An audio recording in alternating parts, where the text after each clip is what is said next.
To Norfolk Wine and Spirits and Norfolk Whiskey Group. We have a very interesting and special guest today, Rajiv Ghumman from LOCA LOkA. Buddy, welcome. Thank you very much. Welcome to Boston. Welcome to Thank Norfolk. Amazing to have you here.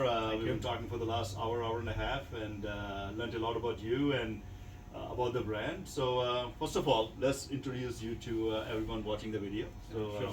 tell us about yourself. Hi everyone. My name is Rajiv Ghumman. I am the global business head for LOCA LOkA. We are a Singapore-based company.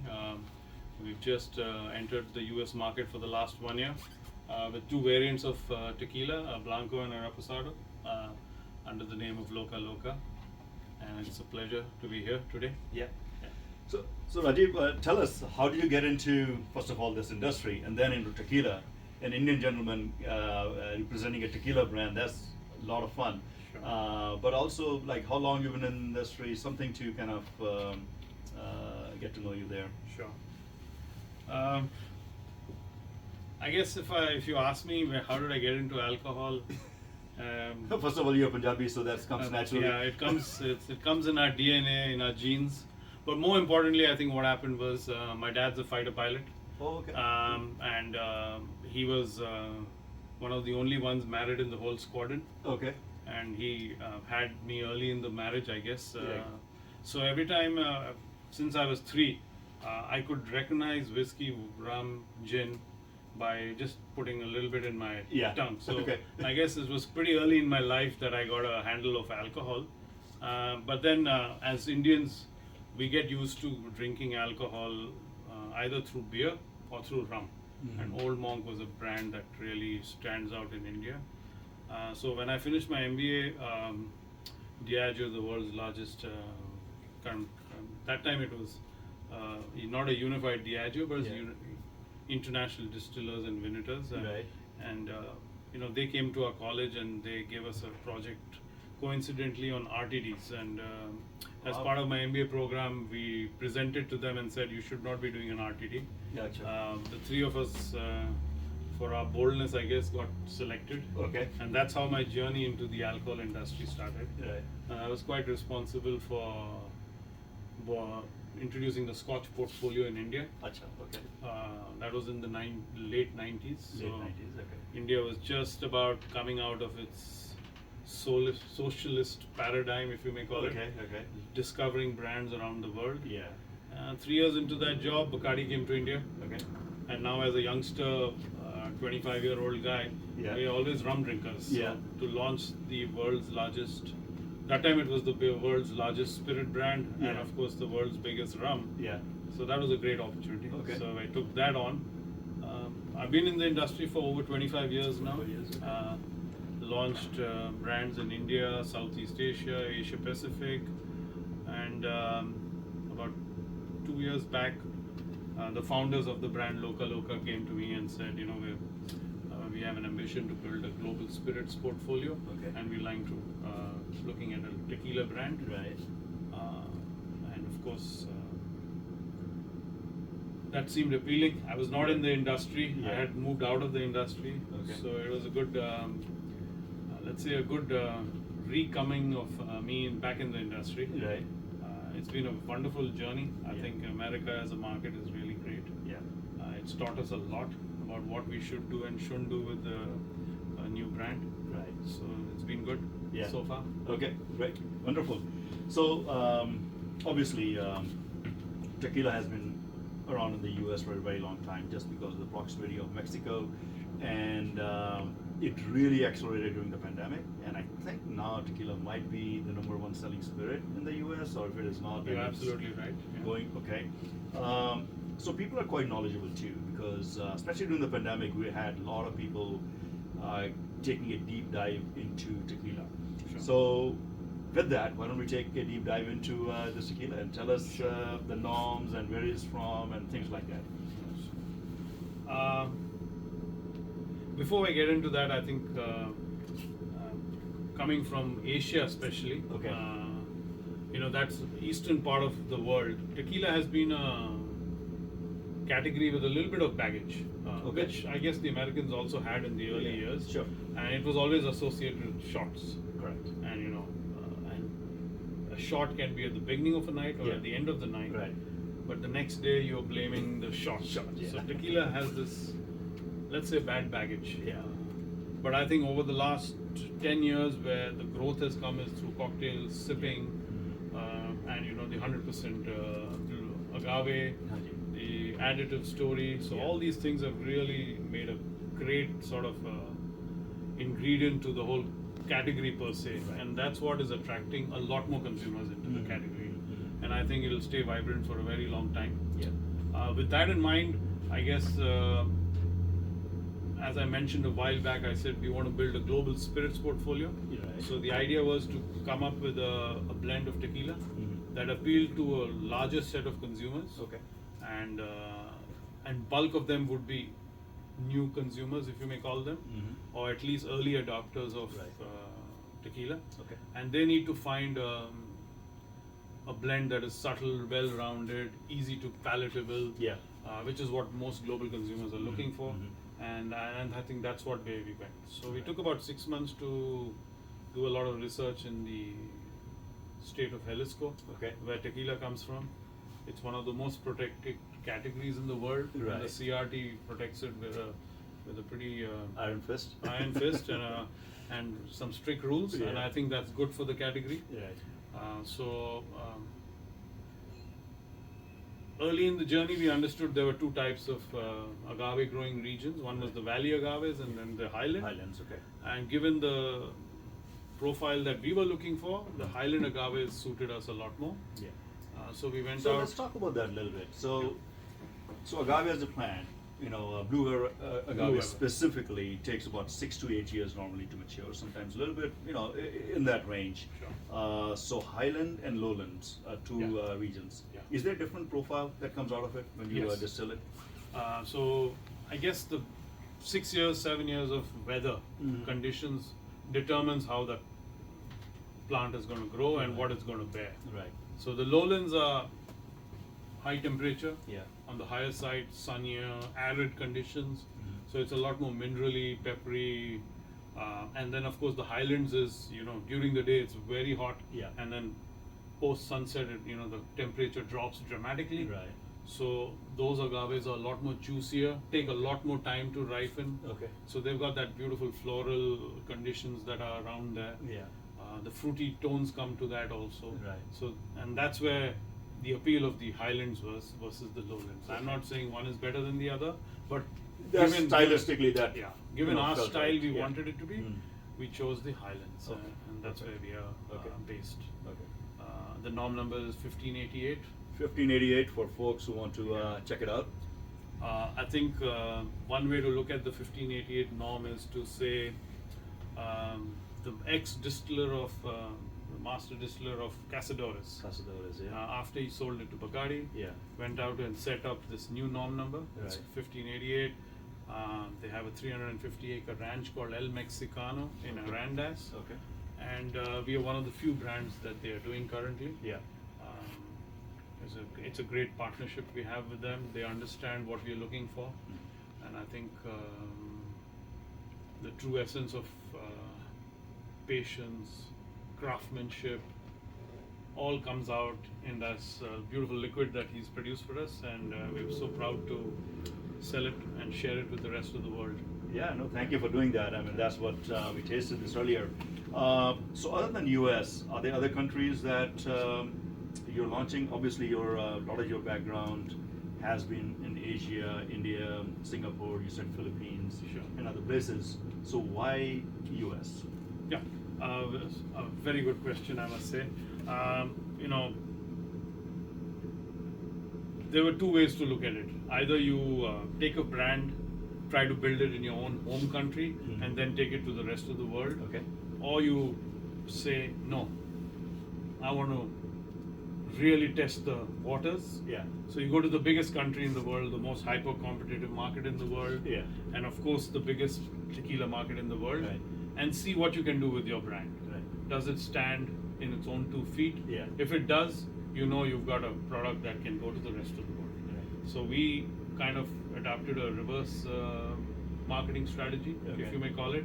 So we first launched it in the US, Yeah. then went to Singapore, then went to Philippines, and Malaysia, and now we're going to India, Middle East, Right. and then the UK. Okay. So we're kind of having a homecoming end of October to India. We'll go back to India. So literally launching in Diwali. Yes, Diwali time, right? So there's a Diwali dhamaka for the Indians. if Is you that may say right? so, And yes. where is that going to be? If, in case there are any Indians watching. Delhi, they can- Mumbai, Delhi and Mumbai. November 15th and 21st. Okay. Two big parties in India. Okay. We've already had 4 massive ones in the US, Yeah, but sure. Okay. that was last year. But Okay. yeah, India's up for the launch in the next month. Yeah. Fantastic. So obviously, two different cultures, East and West, India and Mexico. How are you putting it together? How you kind of launching it? Beautiful labels too, by the way. Sure. I must say. Another very good question, Vikram. I guess we're very proud of what we've tried to achieve with the whole makeup of the brand. I mean, Okay. I've told you the liquid in the bottle. Yeah. We made a really good liquid. This one's won gold at San Francisco. This one's gold at New York, Miami, wine and spirit competition. But coming to the branding side of it, when we started this whole journey, there was one thing very clear, that the Indian culture and the Mexican culture had something that was common. Okay. The two energies of the two nations were quite common. Okay. And we wanted to bring that out in the bottle, Okay. and through the label, through the brand name. Mhm. So everything that we do Yeah. is around that combined energy, the fusion of the two cultures. Sure. Yeah. And if I may say so, if you look at how we celebrate our festivals, very loud, Right. bombastic, Yeah. Colorful. colorful, Yeah. very good word to use there. Food, spicy, it has to explode in your mouth. There has to be all your senses come to life. Right. So both Full volume. both their food, both our foods are kind of that zone. The family commitment, the way we have the families together, do things together, quite similar. The art and craft scene is also quite similar in the way we use calligraphy, symbols. It's quite the same. So there's a lot one can work with on the two levels Okay. of the two cultures, the two energies that the nations bring out, and that's what we wanted to do. Okay. So start with the brand name. Yeah. First name LOCA means crazy in Spanish, Okay. Loka. and LOKA in the Indian language of Sanskrit means world. World. So if you translate that, it's crazy world. Yeah. And Great time to launch it, by the way. Absolutely, The world is crazy, yeah, isn't yeah. it? That's a really good point. And things are not getting easier; they're Okay. getting more chaotic. Yeah. So And this I think helps. crazy, yes. Yeah. Something to get you across the line, There you if go. I may say Alright, so. alright. And then we said the label needs to stand out for that fusion. Okay. So we've taken the national bird of Mexico, the eagle, and we put the agave on the eagle's forehead. Okay. So the logo is let's call it the agave, if you may call it. Okay. Eagle and agave together. Right. And now the national bird of India is the peacock. Yeah. So we've given that also agave feathers. Yeah. And there was a lot of debate on this part of the label. Right. How do we depict the very essence of tequila? Okay. And it comes from a cactus. Yeah. It's in arid conditions. Plant is generally left there for 7 years to Right. bear a fruit. Yeah. But something so melodious, so mellifluous, if I may use the word, Yeah. something so smooth comes out of it. So Right. we needed to depict that. Right. So we've used the Indian Indian musical instrument of a sitar Yeah. as the backdrop of the whole label.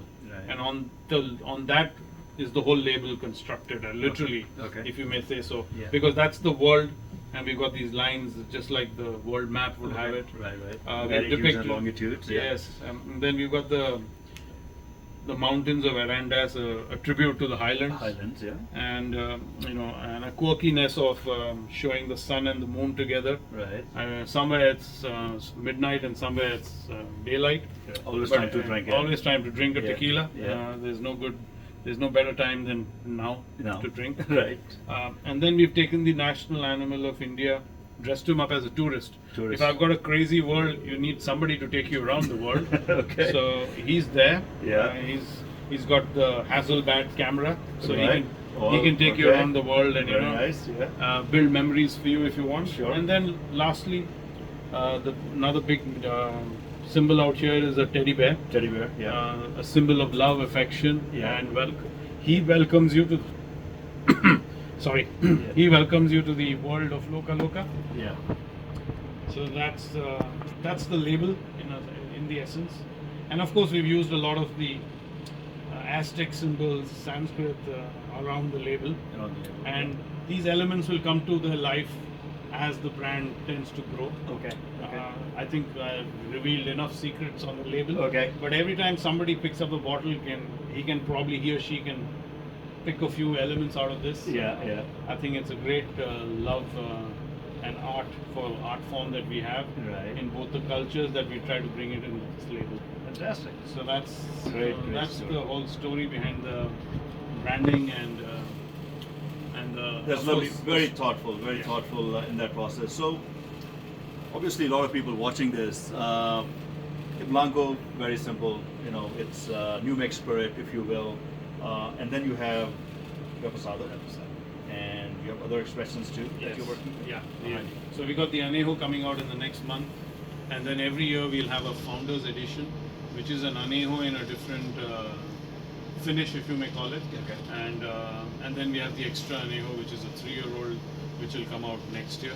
So we've got 2026, extension of 3 other variants that will come through in the next 12 months, if you may say so. Right. We've been a little more, what would you say, cognizant of the fact that the Reposado needs to be a little more all-encompassing, if you may call it. Okay. So what we've done with the Reposado is we've matured it in 2 different barrels at the same time, Okay. a French oak and an American oak, Okay. and then bring it together after 4 to 6 months into a blend. Okay. In that sense, And it's 50-50, or do you does the blender? that's secretive. That's secretive? I need to That's skill fine. everybody here. Okay. No. I think the blender has a really good formula to it. Yeah. So what we do is the intention was that my initial impression should be of an oakiness, Okay. which is a lot of brown spirit drinkers love that. Right. And then at the end, of course, the tequila needs to shine out. Okay. So that's what we've looked to do in this one. Right. A lot of people have appreciated it for what it is. It's unique. The casts also, we have the French and American oak casts. Yeah. We've gone and very carefully selected from Missouri. They're 3 years in making, so it takes a while. So as you can see, 6.5, 7 years of the agave. The casts take 2-3 years to be made. Yeah. And then we take a good amount of time to mature it and then bring it to you, and hopefully your consumers will enjoy it. And you don't like to take the easy path, whether you're launching the product or the care that goes into picking the barrels, because these are air-dried staves rather than clean-dried. Yes. So it gives you the tannins are softer, muter, and you're also not using charring the barrels, but you're actually toasting the barrels, whether it's American oak or French oak, which is very interesting too, because it makes a mellower spirit. Beautiful color. Great You point. add- Great yeah. point, Vikram. Yeah. I So, missed that. I missed that point. Thank you for that. Yeah. So you said these 2 are there, and these are launched already in Massachusetts. Yes. But there's an Anejo coming soon. End of October. End of October. So my Diwali offering to you. Diwali offering to us, Yes. is great. So, I think we'll save some of the other conversations for later. But Sure.